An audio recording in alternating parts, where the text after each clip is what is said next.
그리고 이제 우리가 이렇게 걸어 다니다 보면 다리 같은 데 삐끗하기 쉬워요.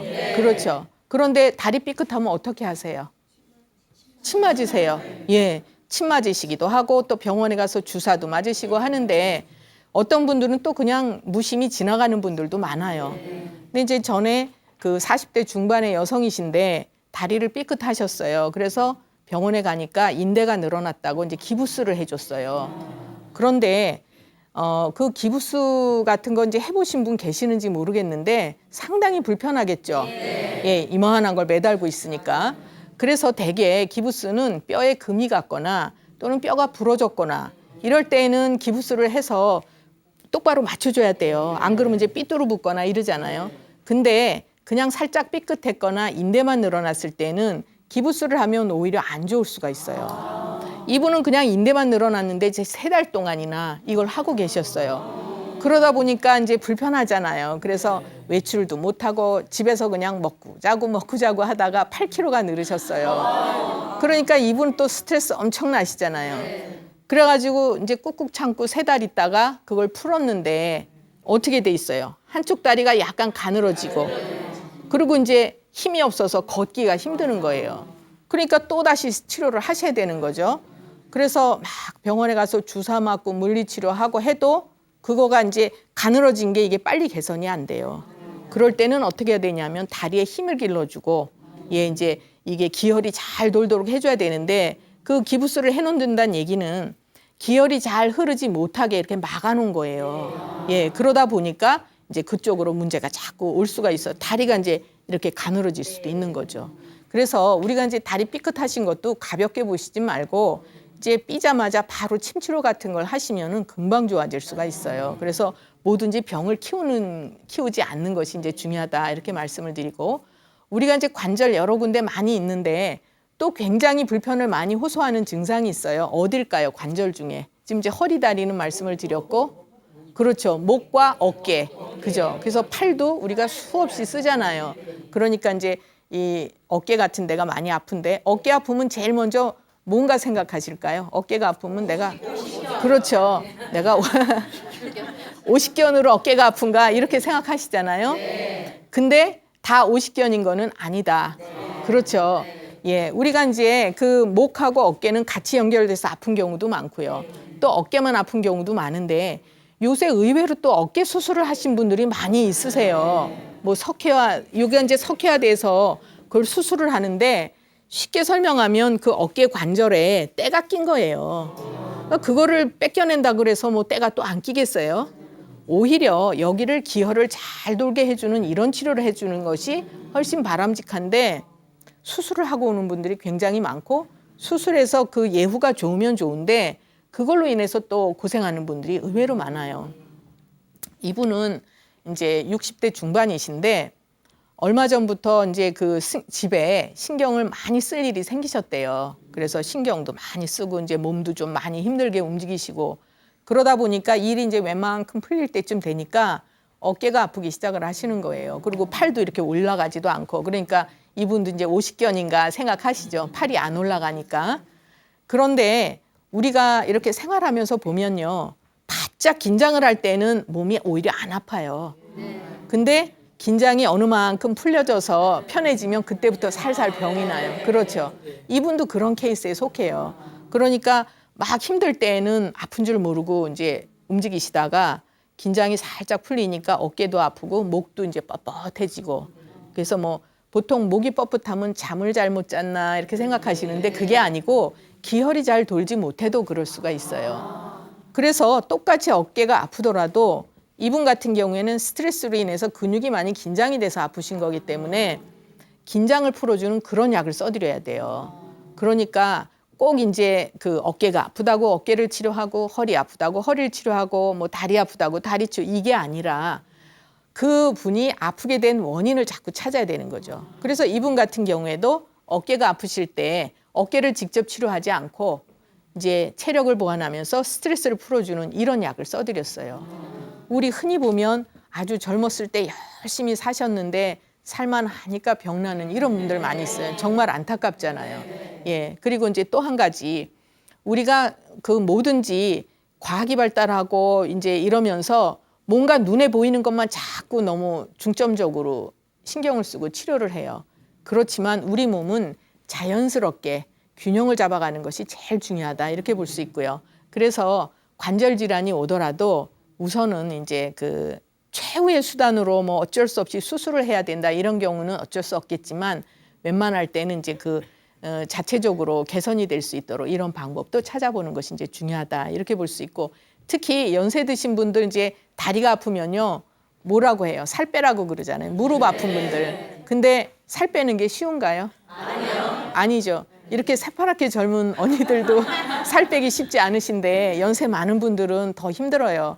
그럴 때에는 어떻게 드려야 되냐면 다리 힘을 길러드리는 그런 약을 써드려야 돼요. 그래야 무릎, 허리 이런 데가 좋아지시고 물론 살찌는 건 좋은 건 아니에요. 그러니까 가볍게 운동하시도록 이렇게 하시는 게 이제 최선이죠. 오늘은 임신에 관련된 얘기를 좀 해드리도록 할게요. 요즘 보면 우리 주변에서 임신을 원하는데도 안 돼서 아주 고통스러워 하시는 분들이 굉장히 많아요. 예, 주변에서도 좀 그런 분 보시지 않으시나요? 예, 그러시죠. 근데 이제 여성들이 뭐 임신을 원하건 안 하건 그것은 이제 몸 상태에 따라서 그게 내가 원하더라도 안 되는 경우가 많은데, 이제 전에 한 30대 후반의 여성이 오셨어요.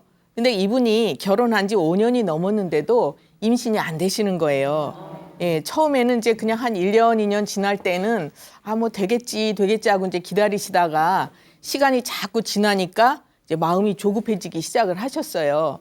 그래서 병원에 가면 요새들은 무슨 검사들 많이 하잖아요.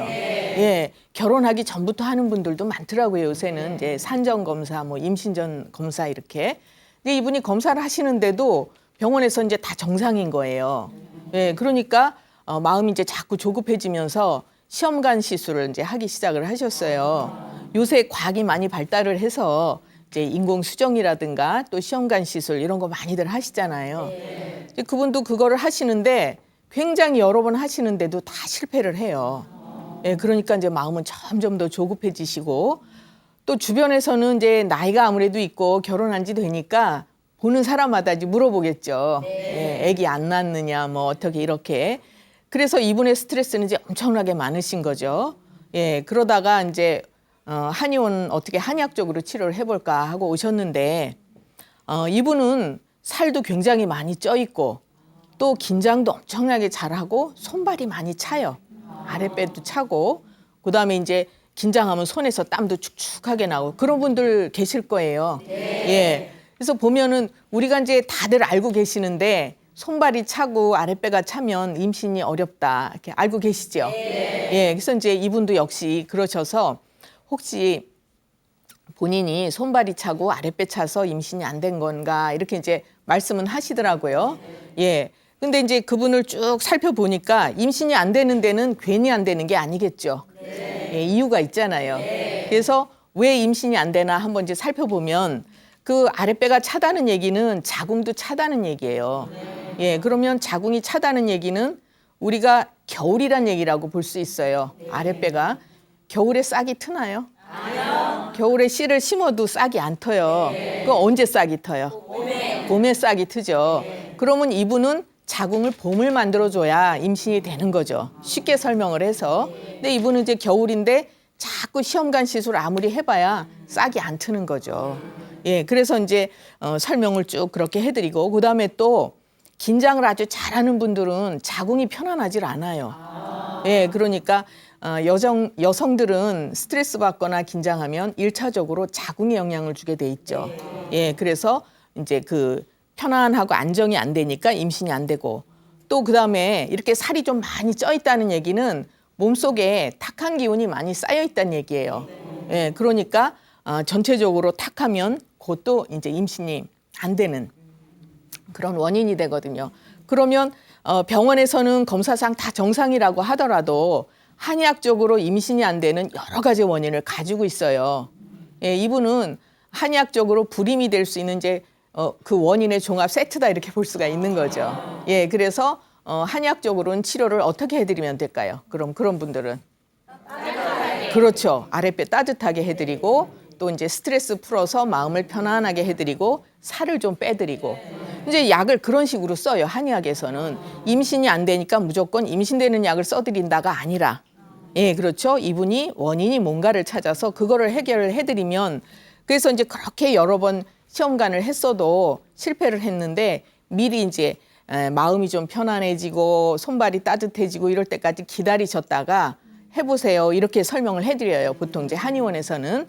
그러면 이분이 치료를 쭉 하시고서 한동안 마음도 편안해지고 하니까 그 다음에는 시험관 시술했을 때 단번에 임신이 됐죠.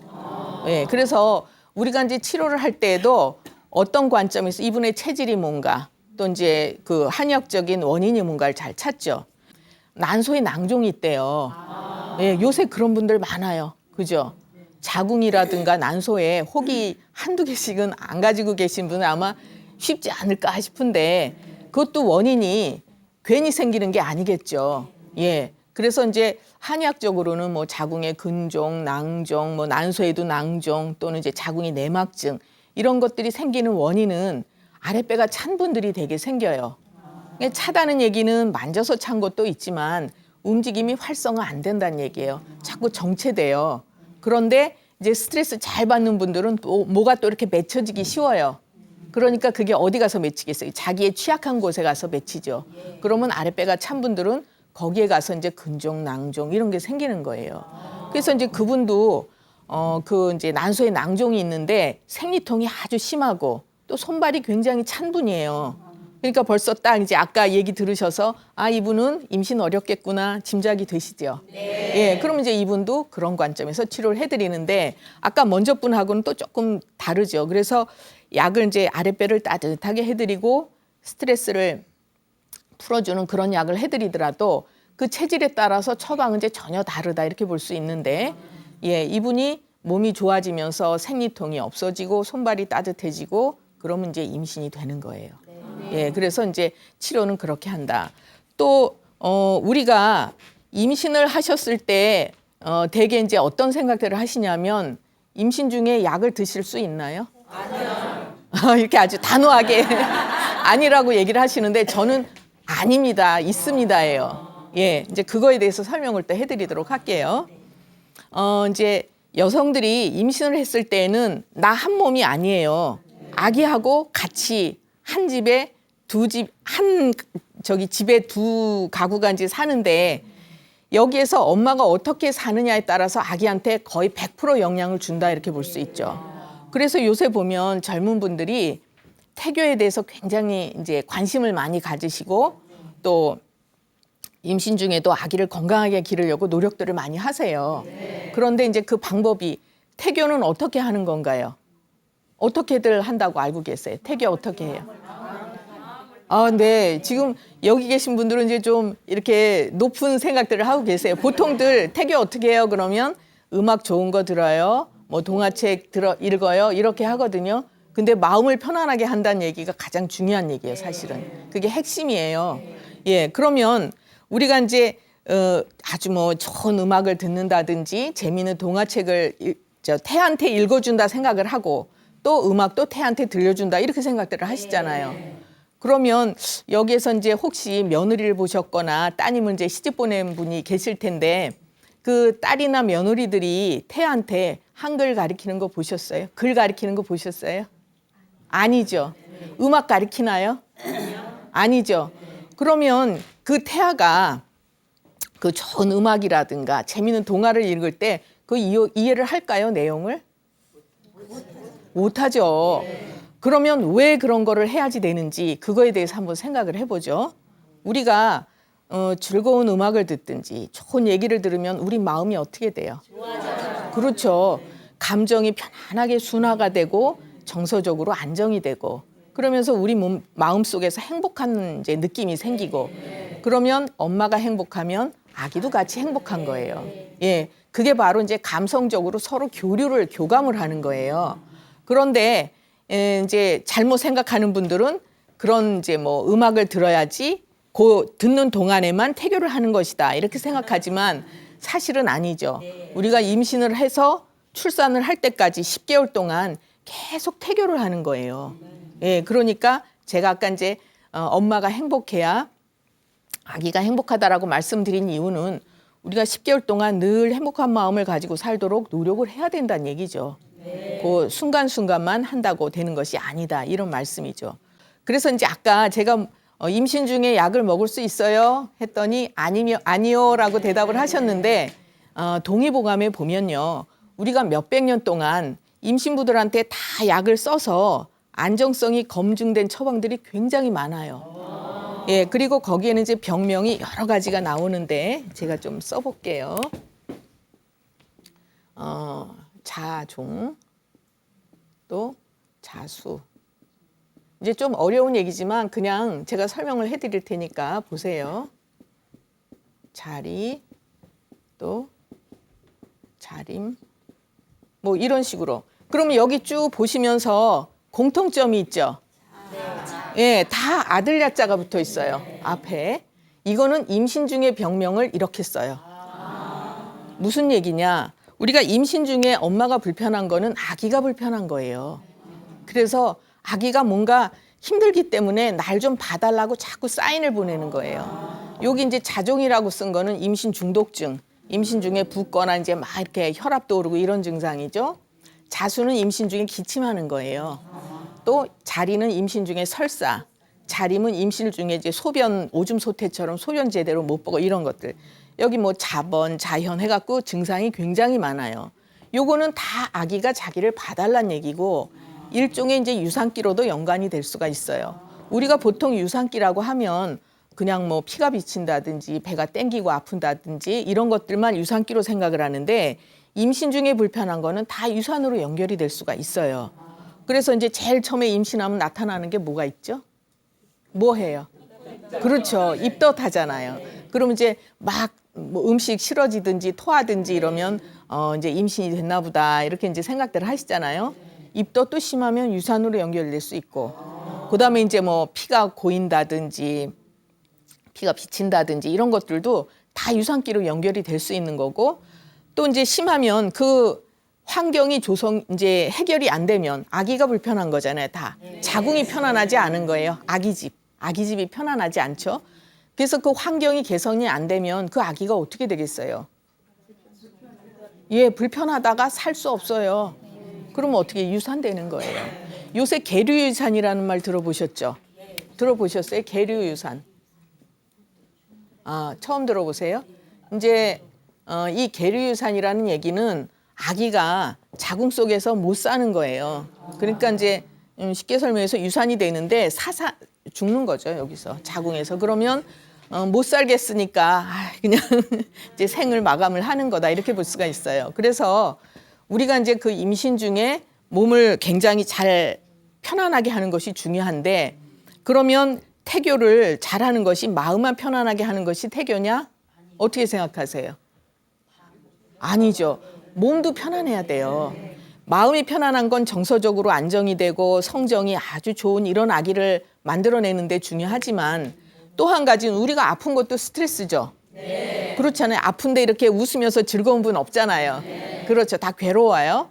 그러니까 인상도 쓰게 되고 짜증도 내게 되고 그래요. 그러다 보면 아기는 그 영향을 그대로 받게 되는 거예요. 네. 그러니까 임신 중에 불편한 거는 빨리빨리 치료를 해야 돼요. 그것도 태교를 잘하는 방법 중에 하나다. 네, 이렇게 말씀드릴 수가 있죠. 그래서 아까 이제 동의보감 말씀을 하다가 말았는데, 거기에는 증상별로 체질에 따라서 굉장히 다양한 처방들이 이미 다 검증이 된 그런 처방들이 나와 있기 때문에 아프다고 참으면 안 돼요. 그럼 태교를 잘 못하는 것이고, 아기가 이제 아까 설명해드렸던 그런 이제 힘든 아기들이 태어날 수도 있고, 그러면 아기가 건강하지 않으면 아기만 힘든가요? 엄마가 더 힘들어요. 예, 엄마가 아기보다 더 늦게까지 살지는 않잖아요, 되게. 그러면 어떤 경우가 있었냐 하면, 엄마가 임신 중에 굉장히 크게 놀라는 일이 있었어요. 그리고 스트레스도 엄청나게 많이 받았어요. 그랬는데 아기를 낳았더니 그 아기가 그러니까 발육이 굉장히 늦어요. 예, 그러면서 이제 말도 제대로 못하고 걸음도 잘 못 걷고, 그러면서 또 이제 대변 소변도 못 가리고, 그러니까 이제 우리가 한마디로 지진아예요. 쉽게 설명을 해서. 그런데 이 아기가 또 이렇게 경기도 잘하면서 간질처럼 경련을 일으키고 잘 쓰러지고 이제 8살이 됐는데도 그런 정상 생활을 못 하는 거예요. 그러니까 이제 병원에 가서는 뇌파 검사니 다 해봐도 뭐 저 간질파는 안 나오고 그렇지만 방법은 없으니까 어떻게 하겠어요? 그냥 간질약 먹이고 또 이제 말을 못 하니까 언어 치료 같은 거 해주고 그런다 그래서 되는 게 아니죠. 이 뇌 자체에서 이런 활성화되는 생각들을 못 하는데 그 말 같은 거 조금 가리킨다고 그 아이가 되겠어요? 그래서 이제 그렇게 하다가 그 아이를 치료를 어떻게 해줬냐면 얘는 선천이 허하구나. 엄마가 태교를 충분하게 못해서 얘는 타고난 게 별로 이제 가난하게 타고난 거예요. 쉽게 설명해서. 그렇죠? 그래서 이 아이는 선천을 보호하는 그런 치료를 해줘야지 되겠구나 해서 약을 쭉 선천 보호하는 약을 해주니까 아이가 어떻게 되냐 하면 차츰 그 다리에 힘이 생겨서 잘 넘어지던 것도 없어지고 이제 뇌세포가 막 활성화되니까 말을 스스로 할 수 있어지고 그다음에 대소변을 가릴 수 있어지고 예 이런 치료는요 겉에서 아무리 무슨 운동 치료 해주고 언어 치료 해주고 이렇게 해서 되는 게 아니에요. 그 아이의 부족한 부분을 채워줘야 되는 거죠. 예 그래서 태교가 그렇게 중요한 거예요. 우리 주변에서 보면 엄마들이 잘 웃는 엄마들이 있어요. 보면 아이들도 손잡고 다니다 보면 잘 웃어요. 그거는 태교를 그렇게 한 거예요, 엄마가. 그렇죠. 그러니까 그만큼 중요한 거다. 이렇게 볼 수가 있죠. 그러면 아기를 낳고 나서 어때요? 조리 잘해야 되죠. 예, 산후조리 잘해야 이제 노후도 건강한데 아마 여기 계신 분들은 다 이제 산후조리들 잘 하셔서 그런지 건강한 얼굴들을 하고 계시거든요. 그런데 우리가 산후조리는 어떻게 하는 게 산후조리예요? 어떻게 할까요? 예. 글쎄요, 저는 산후조리를 잘 못했어요. 그러셨어요. 네, 예. 그 저기 산후조리는 아기를 낳자마자 바로 이제 빨리 자궁이 회복해서 제자리로 들어가게 해주는 게 산후조리를 잘하는 거예요. 예, 그러니까 여기 아기 낳아보신 분들 이제 거의 계실 텐데 아기 낳아도 배가 쑥 들어가지 않잖아요. 배가 이만큼 나와 있어요. 그런데 산후조리는 이 배가 빨리빨리 들어가야 돼요. 그러면 이쁘겠다 그게 아니고 자궁이 빨리 제자리를 들어갔을 때 배가 들어가는 거예요. 그러니까 아기를 놓고도 배를 보면 이분이 산후조리를 잘 했구나 안 했구나를 그거를 보고도 알 수가 있어요. 그래서 그러면은 이제 보통들 아기를 놓고 나면 조리약을 좀 드셔야 된다고는 알고 계시죠? 예, 그런데 그건 그냥 체력만 보완하고 뭐 이런 차원이 아니에요. 여자분들이 산후에 어떻게 조리를 하느냐에 따라서 평생 건강이 여기에 딸려 있다 이렇게 볼 수 있어요. 그래서 이제 그 배가 제자리로 잘 자궁이 제자리로 잘 들어가고 배가 들어가야 허리가 안 아프신 거고 안 그러면 자궁이 이제 이렇게 후굴대거나 그래서 몸이 안 좋으면 허리가 뻐근하게 아프거나 이런 게 생기거든요. 그리고 또 자궁 속에 이제 어혈 같은 게 잘 제거가 돼서 깨끗해야 우리 몸이 건강한 거예요. 예, 자궁에 어혈이 쌓여 있으면 이제 뭐 배가 아프다든지 또는 이제 그러니까 복통 같은 게 심하게 생긴다든지 뭐 내막증이 생긴다 또 근종이 생긴다 이런 여러 가지 문제점이 거기서 또 생길 수가 있고 또 한 가지는 아기를 낳으면서는 피를 많이 쏟아요 우리가. 그러니까 보혈이 또 많이 돼야 돼요. 그래야 어지럼증이 없어지고 나중에 이제 골다공증 같은 것도 예방을 할 수가 있고 이제 건강하게 회복을 할 수 있는 거고 또 모유 수유를 하는 분들은 모유가 잘 나오게 되고 그러니까 괜히 이제 뭐 우리 몸이 산후조리가 괜히 뭐 이렇게 호사스럽게 하고 이런 차원이 아닌 거예요. 여성들이 나중에 노후까지 건강하게 사는 방법이 산후조리를 잘하는 거다 이렇게 볼 수가 있고요. 그다음에 또 한 가지는 우리가 이제 몸을 이렇게 잘 보완을 하고 그럴 때 그 아기 놓을 때 요새 그런 분들이 가끔 계시는데 진통이 무서워서 제왕절개 하는 분들 계세요. 들어보셨어요? 예. 이제 요새는 조금 줄지 않나 싶은데 그 진통 과정이 너무 겁이 나서 미리 수술을 해버리면 어떤 문제가 생기는지 아세요? 모르시죠? 예. 진통은 왜 필요하냐면요.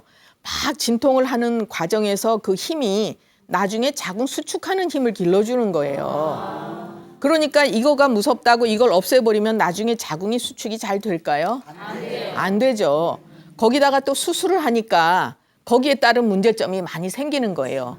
그것도 회복해야 되고 그래서 전에 어떤 분은 이렇게 자궁 수술했는데 켈로이드라 그래서 그 수술 부위가 이렇게 두툼하게 피부가 이렇게 부풀어 오른 분이 있어요. 그분 표현은 이제 지렁이가 한 마리 붙어 있는 것 같다 이렇게 표현을 하는데 피부가 이렇게 회복이 잘 안 되는 분들은 그런 것도 생기죠. 그래서 이제 이왕 산후조리를 하시려고 그러면 아기를 낳자마자 하셔야 돼요. 그래야 빨리 회복이 되면서 건강을 이제 찾을 수가 있는 거다 이렇게 볼 수가 있죠. 보통 때는 굉장히 건강한데 이제 임신만 안 되는 분이 있었어요. 그래서 이분이 인공수정으로 임신은 하셨는데 임신을 하면서 갑자기 비염이 굉장히 심해지셨어요. 그래가지고 막 콧물이 비 오듯이 쏟아지고 그러면 콧물 많이 흘려보신 분 계세요 여기에? 예, 어떠세요? 콧물 많이 흘리면 머리가 맑으시던가요? 그렇죠. 머리가 띵하고 막지가 않으면서 심하면 어지럼증도 생길 수가 있고 정신 못 차려요. 그러니까 그분은 이제 임신도 했는데다가 막 콧물이 그렇게 쏟아지니까 병원에서는 약 줄 게 없죠. 그래서 이제 참다가 어떻게 이제 한의학으로 해볼까 이렇게 생각을 하셨는데 그런 경우에는 비염으로 치료하지 않아요. 콧물이 새 나오는 것도 진액이 몸에서 다 빠져나오는 거기 때문에 심하면 뇌수가 빠져나오는 거를 볼 수도 있어요. 그러니까 어지럼증이 생기거나 이제 머리가 막지 않아지죠. 이분이 이제 직장 생활하는데 도저히 일을 하지 못할 정도로 그렇게 심했는데 약은 그럴 때 어떻게 써드리느냐 하면 진액을 채워주면서 아기를 편안하게 해주는 그런 약을 써줘요. 아기가 힘든 거예요. 그랬더니 쭉 이제 약을 드시면서 콧물도 굉장히 좋아지고 몸이 굉장히 건강해지셨고 거기서 태어난 아기는 어떤 아기가 태어났을까요? 아주 건강한 아기가 태어났어요. 예, 또 그런 것도 있고 또 이제 어떤 경우가 있었냐 하면 임신을 하면서 낭종이 생겼어요. 그래갖고 아기랑 같이 커요, 낭종이. 그래서 이제 아랫배가 막 당기고 아프고 그래서 병원을 갔더니 이제 낭종이 굉장히 크고 이게 터지면 안 된다. 그러니까 낭종을 수술하려면 아기를 먼저 유산을 시키고 낭종을 수술을 하고 다시 임신을 하시는 게 좋겠습니다. 이렇게 이제 권유를 받으셨는데 그게 쉬운 결정은 아니잖아요. 그렇죠. 그래서 이제 고민을 하다가 한의학적으로는 방법이 있나 하셨는데 그런 경우에는 한약으로도 낭종을 조절한 치료해주는 그런 약들이 있어요. 그래서 몸이 좋아지면 그 낭종이 줄어들거나 없어지고 또 몸이 안 좋아지면 다시 또 그 낭종이 커지거나 이제 생기거나 이렇게 되죠. 그러면 우리가 그 낭종이라는 거는 뭐예요? 아랫배가 차고 스트레스를 많이 받은 사람들이 생기는 거라고 아까 제가 말씀을 드렸는데 낭종은 결과물이에요. 원인은 뭐예요? 그렇죠. 스트레스와 아랫배 차신 거예요. 그러니까 이거를 조절해주면 이게 줄어들거나 없어지겠죠. 그런데 요것만 낭종을 수술하면 어떻게 되는 거예요? 낭종은 결과물이잖아요. 그러니까 요거는 결과물만 자꾸 없애봤자 조금 있으면 또 생기고 또 생기고 그렇겠죠. 그러니까 이제 자꾸 우리 한의학에서는 근본 치료를 해야 된다, 원인을 찾아야 된다라는 얘기가 거기에서 나오는 거예요. 얼마나 기가 막혀요. 그렇죠. 우리가 이제 꼭 괜히 아니 땡 굴뚝에 연기 날까 그런 속담 있잖아요. 예, 뭔가 있으니까 불을 떼니까 여기서 연기가 나잖아요. 그럼 어떤 원인이 있으니까 이런 낭종이란 결과물이 생기는 거예요. 그래서 이제 이런 것들도 우리가 굉장히 중요한 거다 이렇게 볼 수가 있습니다. 그래서 이제 태교를 하는 것들이 얼마나 우리가 이제 몸과 마음을 잘 간직하고 건강하게 유지하는 데 중요하냐 이제 아셨죠? 네. 그래서 이제 우리가 그 며느님이나 따님들한테 잘 하셔야 되는데 우선 우리가 여자라고 하면 언제부터 여자라고 할 수 있을까요? 아, 예, 맞습니다. 이렇게 오늘 우등생들이시네요. 생리가 시작할 때부터 이제 여자라고 할 수 있어요. 이제 아기를 낳았을 때 딸이 나와도 여자라고 안 하고 여자아이 그러잖아요. 그래서 이제 우리가 보통 14세가 되면 이제 생리를 시작을 하는데 이때부터가 이제 가장 이상적인 생리 시작하는 나이다 이렇게 볼 수 있죠.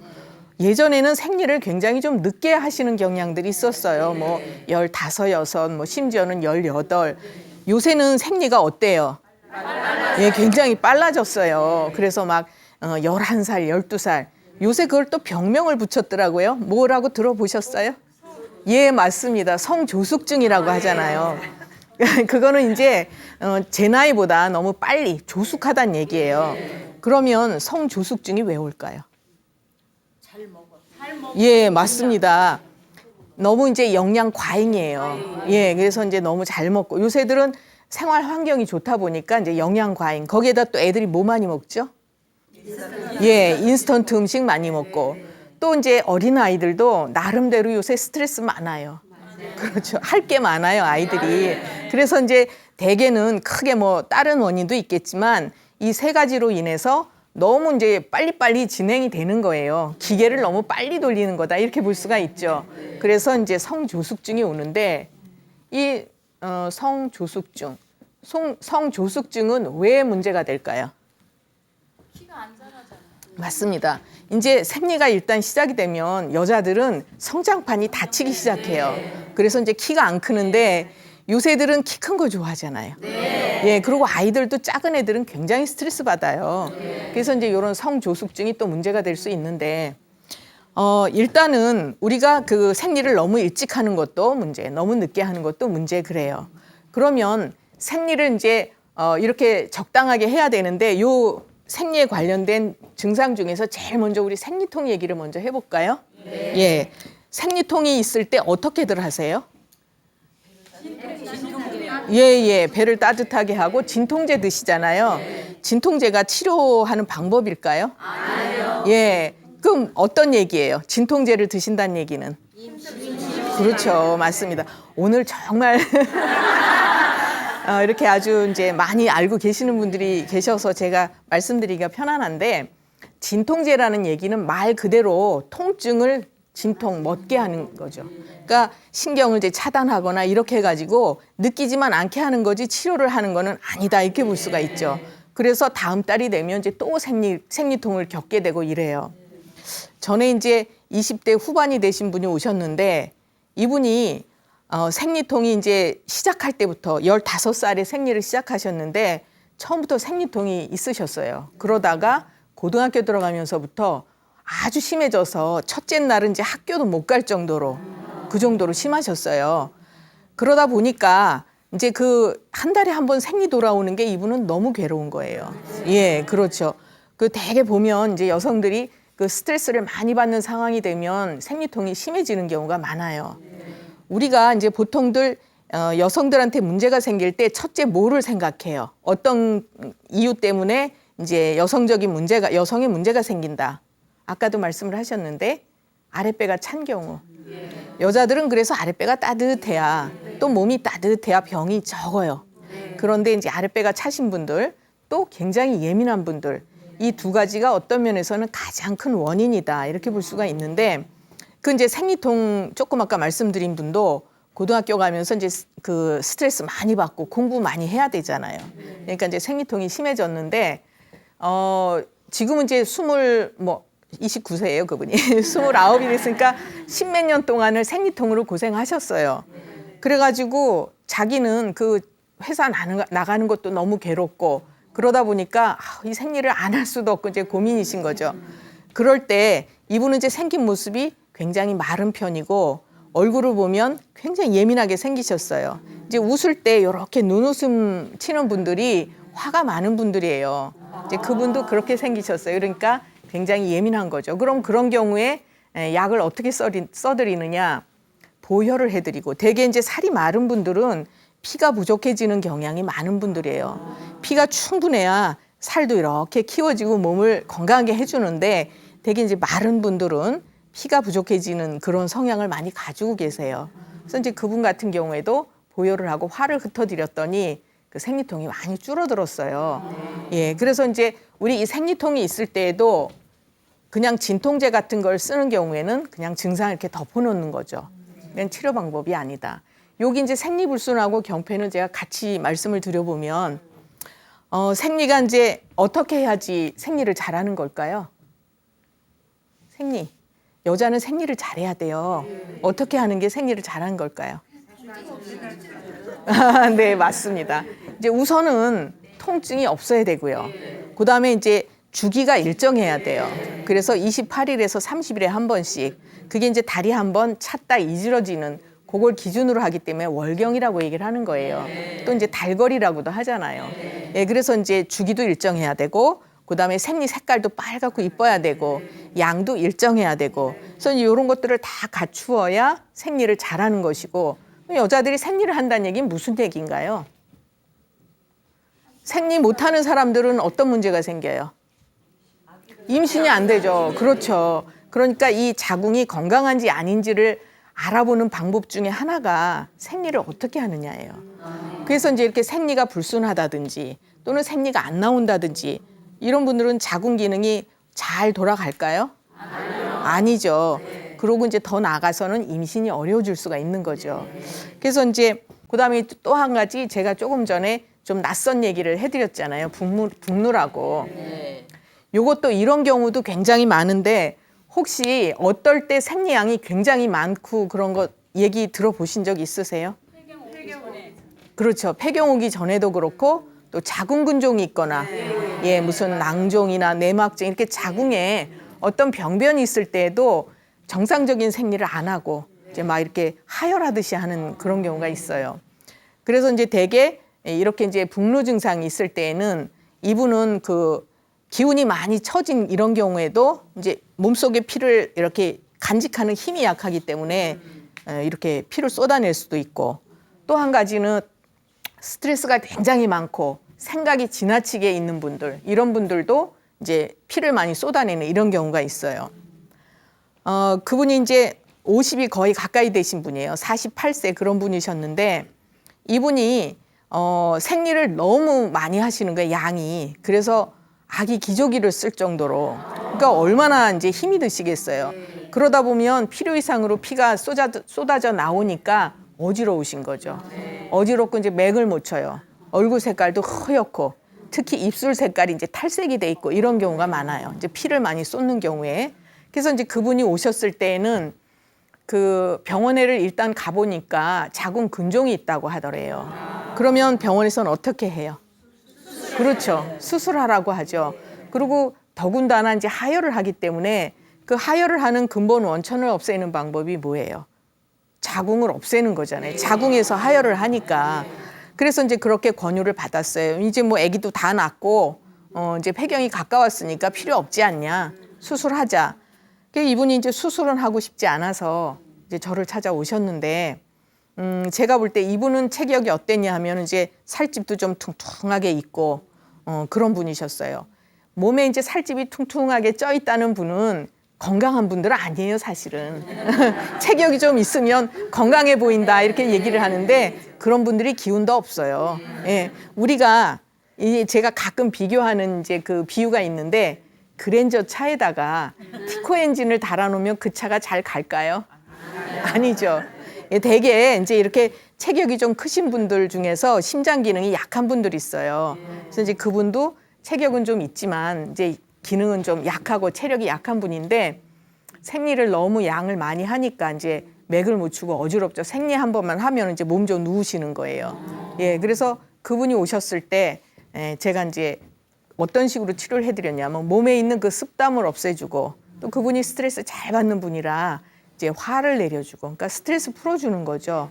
그런 식으로 치료를 해드렸더니 차츰 이제 좀 그분도 시간이 걸리긴 했지만 일단 생리양이 많이 조절이 됐어요. 그러다 보니까 얼굴 색이며 이제 입술 색이며 다 좋아졌죠. 그러면 우리 한의학에서는 자궁을 어떻게 보느냐? 자궁을 어떻게 볼까요? 여자분들한테 아기 날 때만 필요할까요? 아니죠. 우리 한의학에서는 자궁은 여성의 근본 뿌리에 해당하는 곳이다 이렇게 봐요.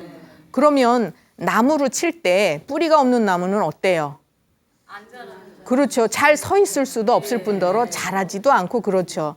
그래서 여성들이 어떤 이유에서건 자궁 수술을 하면요. 중심을 잡지 못해요. 예, 그래서 허리, 다리 힘이 빠지고 그다음에 이제 다리 심지어는 어떤 분은 자기 가방 하나도 못 들고 오시는 분도 계세요. 힘이 없어서.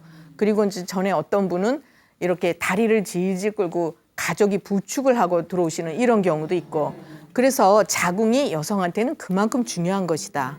우리가 부모로부터 가지고 태어난 것은 세상을 이제 하직할 때까지 간직하고 있어야 건강한 거고 특히 자궁 전에 30대 이제 중반 정도 되신 그런 분이 오셨는데 이분이 아주 예민하게 생기고 이제 하시는 일도 굉장히 스트레스 많이 받는 그런 일을 하시는 분이었어요. 근데 한 3년 전부터 생리가 나오다 안 나오다 하다가 이제 안 나오게 됐어요. 그러니까 병원에 가면 어떻게 주는지 아세요? 호르몬제 줘요. 예. 그러면 그 호르몬제를 복용을 하면 일단 생리는 해요. 예. 이 생리불순이나 경패도 여성 호르몬 분비가 원활하지 않으니까 오는 경우도 있거든요. 그래서 이제 그분 같은 경우에는 6개월 정도 호르몬 치료를 하셨어요. 그랬더니 이제 그동안에는 생리를 하셨는데 또 그 호르몬제 안 드시면 어떻게 돼요? 안 하잖아요. 그래서 이제 이분이 한 6개월 생리하다가 안 드시니까 또 안 하게 됐는데 생리 안 하니까 편하긴 편하죠. 그래서 이분이 그냥 편안하니까 조금 지냈어요, 몇 달을. 그러다가 이제 뭐 이렇게 결혼 얘기가 왔다 갔다 하고 그러니까 어떻게 되겠어요? 그렇죠. 생리를 해야 이제 결혼도 하고 임신도 하고 이러잖아요. 이제 고민이 시작이 되셨죠, 그분이. 그래서 근데 이제 호르몬제를 또 드시고 싶지는 않으신 거예요. 그래서 이제 한의원에 오셨는데 그분 같은 경우에도 스트레스를 엄청나게 받고 아랫배가 굉장히 찬 분이에요. 예, 그러면서 이제 이렇게 그 몸이 살집도 있고 그러면 몸이 이제 이렇게 퉁퉁하고 살집이 좀 있는 분들은 몸에 노폐물이 많이 쌓인 분들이에요. 예, 습담이 많이 쌓인다 이렇게 얘기하거든요. 그래서 그런 경우에도 이제 생리를 제대로 못 하실 수가 있고 그런 분들은 생리를 하면 색깔이 약간 이렇게 무슨 진한 색깔이 아니고 멀건 띠집에서 물이 떨어지는 것 같은 그런 색깔의 생리를 할 수도 있어요. 그래서 이제 그분은 또 그분대로 거기에 맞게 이제 치료를 해드렸어요. 이분은 마음고생을 많이 하니까 치료 기간이 상당히 오래 걸렸어요. 그렇지만 어쨌든 호르몬제를 안 드시고 이제 생리를 하실 수 있게 되셨죠. 그분은 치료를 제때 안 했으면 이제 조기 폐경도 될 수 있는 그런 상황이었다. 예, 이렇게 볼 수 있어요. 그래서 우리가 이제 여성들이 건강한지 아닌지를 보는 첫 번째는 생리를 어떻게 하느냐 이거 중요하고요.